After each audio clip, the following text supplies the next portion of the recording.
Former NBA player at Qatar naturalized player sinuntok ng kakampi at Coach Chot Reyes at Chris McCullough nagkainitan. Yan ang ating mga pag-uusapan para sa video natin na ito.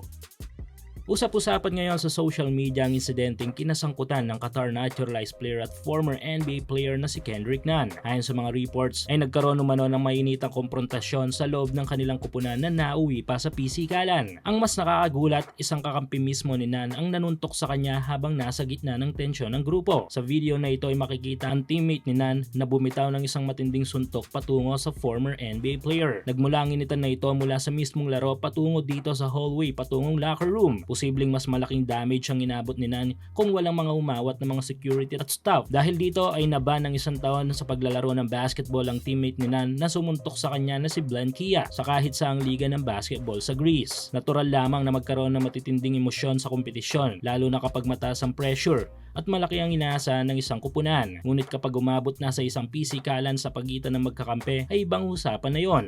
Suportahan ang iyong paboritong kupunan sa NBA, PBA, MPBL, FIBA at iba pang mga basketball league sa Asia. Para malaman ang mga available na promo at offers, gamitin lang ang promo code na PLAYW1X. Samantala, naging usap-usapan din ang tila tensyon sa pagitan ni Coach Chot Reyes at TNT import na si Chris McCullough. Sa isang bahagi ng laro ay napansin ng mga fans ang mainitang palitan ng salita sa pagitan ng dalawa habang nagpapatuloy ang laban. Para sa ilan ay normal lamang ito sa basketball dahil pareho silang competitive at gusto lamang na manalo.